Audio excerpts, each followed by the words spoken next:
हमारे देश में नारे लगाते हैं बेटी बचाओ बेटी पढ़ाओ, लेकिन वही बेटी जब घर की छत से बाहर निकले तो बचने की कोई उम्मीद नहीं होती है।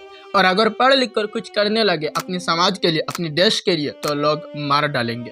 कोलकाता की रिसेंट केस आरजीकर हॉस्पिटल में होने वाली केस ही नहीं, ऐसे दर्दनाक और दिल दहलाने वाले केस इंडिया में हर दिन 80 केसेस होते रहते हैं। कोलकाता की आरजीकर हॉस्पिटल में एक 31 साल की ट्रेनी डॉक्टर की और होने के बाद डॉक्टर के लिए सेफर वर्किंग कंडीशंस और महिलाओं के लिए वायलेंस से इंस्टीट्यूशनल प्रोटेक्शन की मांग को लेकर हजारों लोग सड़कों पर उतरते थे। प्रोटेस्ट जो कई इंडियन सिटीज में हुआ, उनमें हजारों लोग मार्च कर रहे थे। गवर्नमेंट हॉस्पिटल में नॉन इमरजेंसी सर्विसेज को सस्पेंड कर दिया गया क्योंकि डॉक्टर्स प्रोटेस्ट में थे।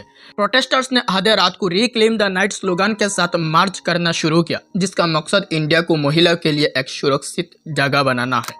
इसके अलावा डॉक्टर्स और पैरामेडिक्स अपनी सुरक्षा के लिए बेहतर वर्किंग कंडीशंस और नए कानूनों को मांग करते हुए प्रोटेस्ट चला। क्या ऐसा दुर्घटना इंडिया में नॉर्मल बन चुकी है? क्या हमारे देश की महिला सुरक्षित है? क्या हमारे देश की महिलाओं की डिमांड सुनी जाती है? क्या हमारे देश में महिलाओं को जुल्म किया जा रहा है? आखिर कौन है वो जो हमारे देश की लड़कियों से, महिलाओं से सुरक्षा छीन लेते हैं? इस वीडियो में हम इन्हीं सवालों का जवाब ढूंढेंगे। So my humble request to you कि इस वीडियो को लास्ट तक जरूर देखना। कोलकाता की आरजीकर हॉस्पिटल में होने वाली घटना ने सिर्फ कोलकाता ही नहीं, भारत के हर एक स्टेट के लोग, डॉक्टर, नर्सेस, हर लड़की और महिलाओं का दिल और दिमाग में तोड़ फोड़ मचा दिया।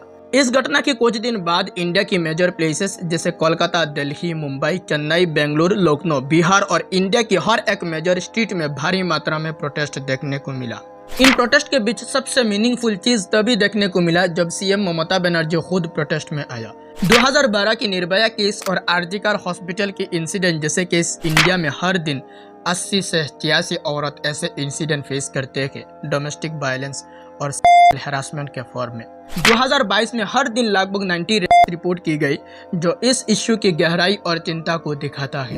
यह नंबर और भी ज्यादा हो सकता है क्योंकि कोई केस रिपोर्ट ही नहीं होते।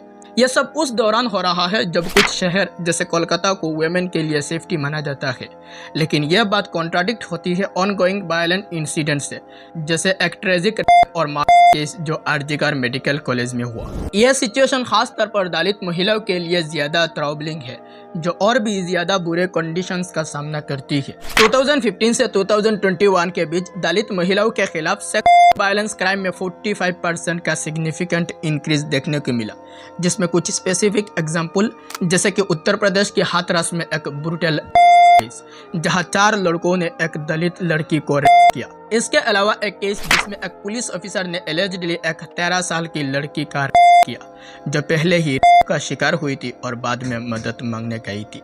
यह सब दिखाता है कि हमारा सिस्टम विक्टिम्स को प्रोटेक्ट करने में फेल हो रहा है और विक्टिम्स को जस्टिस पाने में कितनी बड़ी मुश्किलों का सामना करना पड़ता है। ओवरऑल नैरेटिव्स वायलेंस को एड्रेस करने की अर्जेंसी है और इंडिया में महिलाओं की सेफ्टी और राइट्स को एंश्योर करने के लिए कॉम्प्रिहेंसिव रिफॉर्म्स की जरूरी है। जो लोग महिलाओं और लड़कियों के खिलाफ हिंसा या अब्यूज करते हैं, उन्हें अपने एक्शंस के लिए कोई कॉन्सिक्वेंस फेस नहीं करना पड़ते। इससे साइकिल ऑफ इम्प्यूनिटी कहा जाता है। यह साइकिल इसीलिए लगातार होता है क्योंकि पॉलिटिकल लीडर्स और अथॉरिटीज की तरफ से महिलाओं और लड़कियों के राइट्स और सेफ्टी को सेफगार्ड करने के लिए जरूरी एक्शंस लेने में कमी होती है। देश में लीगल फ्रेमवर्क्स वीक होते हैं जो विक्टिम्स को अच्छे से प्रोटेक्ट करना और सजा देने में फेल होते हैं। इसमें डोमेस्टिक वायलेंस, असॉल्ट और हैरासमेंट के खिलाफ इनसफिशिएंट लॉज शामिल होते हैं। जब लॉज एग्जिस्ट भी करते हैं तब भी उनका प्रॉपरली फॉलो नहीं होता। पुलिस और जुडिशियल सिस्टम केसेस को इग्नोर या मिस हैंडल कर देते हैं, जिससे गुनहगार लोगों को कोई जिम्मेदारी का सामना नहीं करना पड़ता। जेंडर बेस्ड वायलेंस को पॉलिटिकली एजेंडाज में इम्पोर्टेंस नहीं दिया जाता, जिससे वुमेन सेफ्टी और राइट्स को अफेक्ट करने वाले क्रिटिकल इश्यूज पर कुछ एक्शन नहीं लिया जाता। नेताओं की इच्छा शक्ति की कमी उन एफर्ट्स को कमजोर करती है जो महिलाओं और लड़कियों के खिलाफ हिंसा को रोकने के लिए किया जा रहे हैं, जिससे गुनहगारों को कोई परिणाम का डर नहीं होता और साइकिल ऑफ इम्प्यूनिटी मजबूत होते हैं। इंडियन जुडिशियरी और सोसाइटी में मौजूद सिस्टमेटिक इश्यूज के कारण विक्टिम्स के लिए जस्टिस पाने में रुकावट बनते हैं। जुडिशियरी ने fast track special court establish किया है ताकि केस को जल्दी सॉल्व किया जा सके। लेकिन बहुत सारे प्रॉब्लम्स अब भी एग्जिस्ट करते हैं। इनमें सोसाइटी का ब्लेम करना, विक्टिम्स के खिलाफ हिंसा और समाज से दूर रखा जाता है, जो महिलाओं और लड़कियों के लिए जस्टिस पाने में बहुत बड़े चैलेंजेस क्रिएट करते हैं। एक स्ट्राइकिंग एग्जाम्पल जिसमें एक विक्टिम्स को कोर्ट हियरिंग के रास्ते में गुनहगारों ने मार दिया।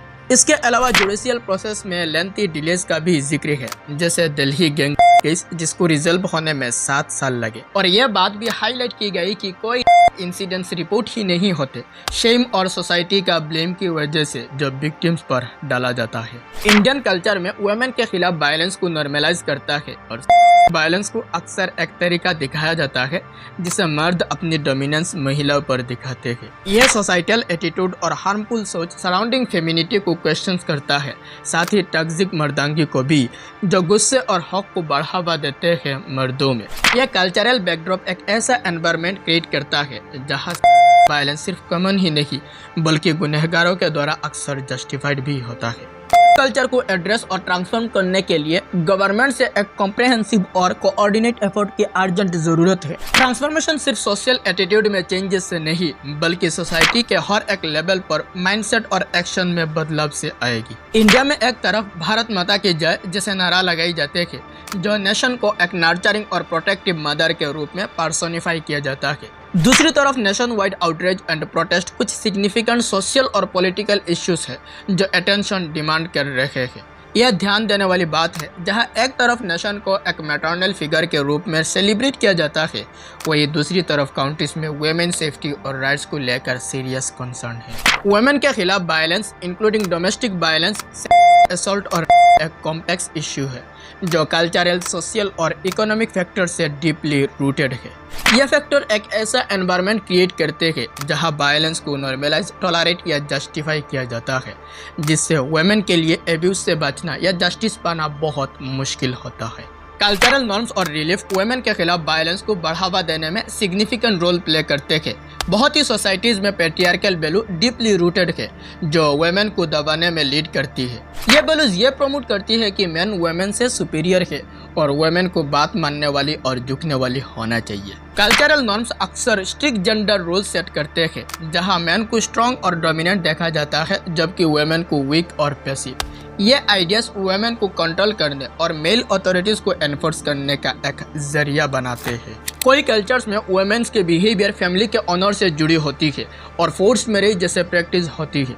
वुमेन को अक्सर उन गलतियों के लिए पनिश किया जाता है जो फैमिली के लिए शेम लाती है, चाहे वो विक्टिम से क्यों ना हो।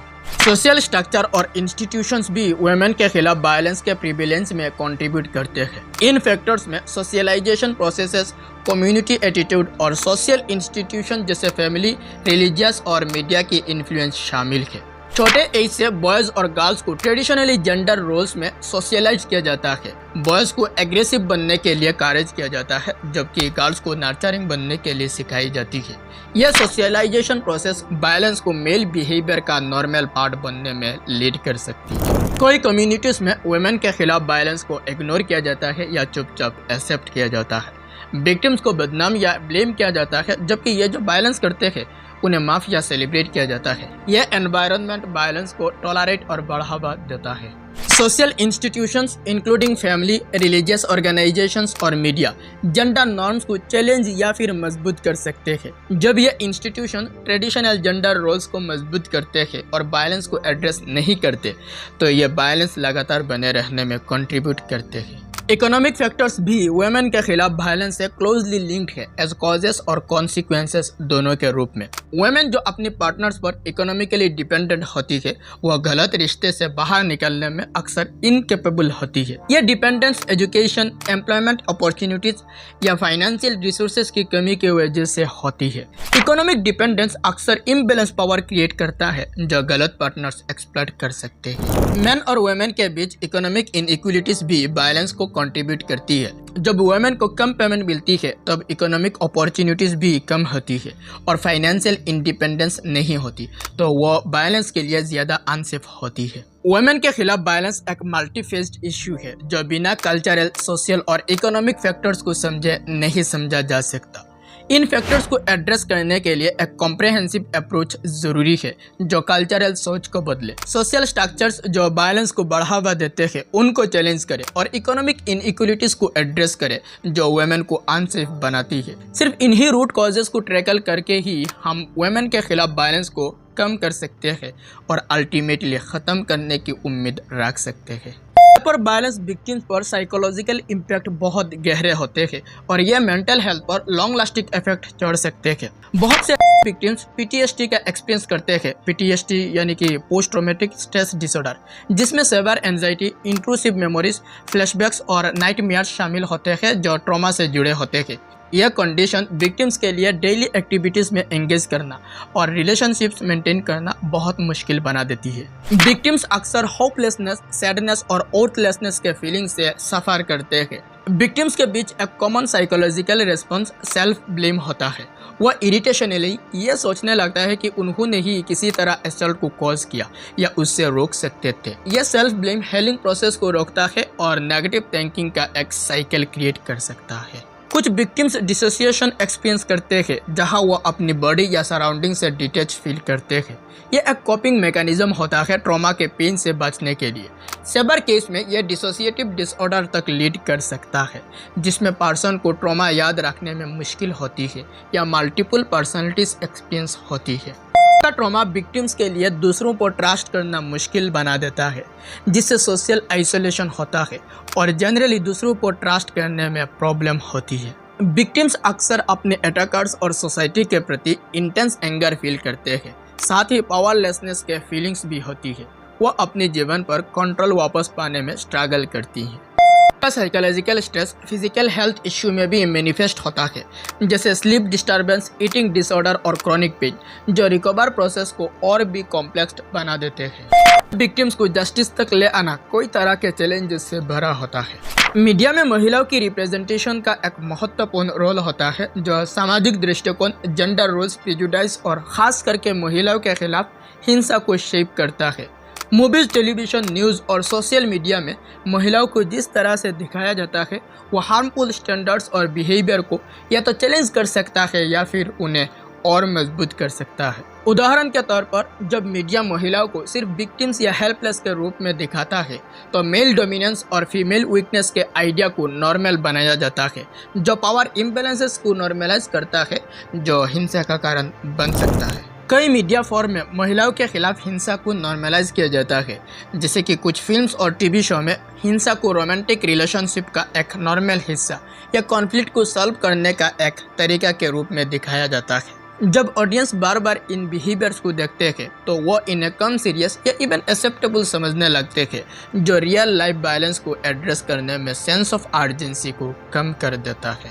न्यूज़ मीडिया कभी कभी विक्टिम ब्लेमिंग में कंट्रीब्यूट करता है, जब विक्टिम के बिहेवियर, क्लोथिंग या लाइफस्टाइल पर फोकस किया जाता है न कि अटैकर्स के एक्शंस पर। इस तरह की रिपोर्टिंग से ब्लेम अटैकर से हटकर विक्टिम पर चला जाता है और यह बात और भी मजबूत होती है कि महिलाएं अपने ऊपर होने वाली हिंसा के लिए खुद जिम्मेदार है। एडवर्टाइजिंग और एंटरटेनमेंट मीडिया में महिलाओं का ऑब्जेक्टिफिकेशन उन्हें सिर्फ उनकी फिजिकल अपीयरेंस तक सीमित कर देता है और अक्सर उन्हें मेल प्लीजर के लिए ऑब्जेक्ट के रूप में दिखाया जाता है। यह ऑब्जेक्टिफिकेशन महिलाओं को डिह्यूमनाइज करता है, जिससे समाज के लिए उनके खिलाफ हिंसा को एक्सेप्ट करना आसान हो जाता है। स्टडीज ने यह दिखाया कि मीडिया में महिलाओं का ऑब्जेक्टिफिकेशन देखने से एग्रेसिव और वायलेंस को एक्सेप्ट करने का ट्रेंड बढ़ जाता है। Social media platforms harmful attitude को चैलेंज करने के साथ साथ उन्हें सपोर्ट भी कर सकते हैं। एक तरफ ये एडवोकेसी, अवेयरनेस और विक्टिम्स के लिए सपोर्ट करते हैं, वहीं दूसरी तरफ ये हार्मफुल कंटेंट जैसे मिसोजिनिस्टिक मीम्स, एब्यूज कमेंट और ऐसे वीडियो जो वायलेंस को ट्रिविलेज या प्रोमोट करते हैं। ऐसे कंटेंट का वायरल होना नेगेटिव एटीट्यूड को एम्पलीफाई कर सकता है और एग्रेसिव बिहेवियर्स को नॉर्मलाइज कर सकता है। मीडिया में महिलाओं की रिप्रेजेंटेशन सामाजिक दृष्टिकोण पर एक गहरा असर डालती है, खास करके महिलाओं के खिलाफ हिंसा के मामले में। नेगेटिव इमेजेस हार्मफुल प्रेजुडिस को मजबूत करते हैं और हिंसा को नॉर्मलाइज करते हैं। हमें इंडिपेंडेंस और नेशनल प्राइड को इक्वलिटी, सेफ्टी और जस्टिस को एनकम्पस करना चाहिए सभी सिटीजन के लिए, खास करके महिलाओं के लिए। इंडिया में कुछ स्पेसिफिक लॉज है जो महिलाओं के खिलाफ हिंसा के अगेंस्ट लड़ने के लिए बनाया गया है, जिसे प्रिवेंशन ऑफ हैरासमेंट एक्ट, जो वर्क प्लेस में हैरासमेंट से महिला को प्रोटेस्ट करने के लिए बनाया गया है। इसके अलावा 2012 के हाई प्रोफाइल गैंग और केस के बाद और एब्यूज के लॉज को भी स्ट्रेंथ किया गया है, जिसे देश भर में बेटर वुमेन्स राइट और सेफ्टी के लिए प्रोटेस्ट हुए थे। यह लॉज होने के बावजूद इन रेगुलेशंस का लागू करना क्लियरली वीक है। अथॉरिटीज ने इन रेगुलेशन को इफेक्टिवली इम्प्लीमेंट करने में फेल हो रही है, जिससे हैरासमेंट और वुमेन के खिलाफ वायलेंस का इश्यू अब भी चल रहा है। प्राइवेट कंपनीज और गवर्नमेंट ऑफिस ने प्रिवेंशन ऑफ हैरासमेंट एक्ट के तहत इंटरनल कंप्लेंट कमिटीज को एस्टेब्लिश की है, लेकिन यह कमेटी अक्सर इफेक्टिवली फंक्शंस नहीं करती। कोई केसेस में यह बस एक फॉर्मेलिटी के रूप में एग्जिस्ट करती है। इंडिया में हर 15 मिनट्स में एक होता है और लगभग 90% असॉल्ट रिपोर्ट नहीं होते, जो सजेस्ट करता है कि कोई विक्टिम सोसाइटी में बदनामी या लीगल सिस्टम पर लैक ऑफ ट्रस्ट की वजह से आगे नहीं आते। हमें अर्जेंट रिफॉर्म्स और सोसाइटल चेंजेस की ज़रूरत है ताकि एब्यूज़ और इम्प्यूनिटी के कल्चर को ख़त्म किया जा सके। इंडिया में पिछले कुछ दिनों में रिमार्केबल ग्रोथ देखी है, लेकिन यह प्रोग्रेस वुमेन सेफ्टी और सिक्योरिटी में नहीं दिखाई देती। डेवलपमेंट के बावजूद वुमेन्स अभी भी सेवर का सामना कर रही है, स्पेशली वायलेंस। इंडिया में हिस्टोरिकली और सोशली लड़कियों को रेस्पेक्ट से देखा गया है, लेकिन यह कल्चरल रेस्पेक्ट सोसाइटी में उनकी सेफ्टी या ट्रीटमेंट के साथ मैच नहीं करता। ओवरऑल इस कंटेंट में इंडिया की क्रिटिकल सोशल इशू को हाईलाइट करने की कोशिश किया और वुमेन सेफ्टी और राइट्स पे लगातार ध्यान देना और एक्शन लेना कितना ज़रूरी है, स्पेशली देश की ऑनगोइंग डेवलपमेंट के कॉन्टेक्स्ट में।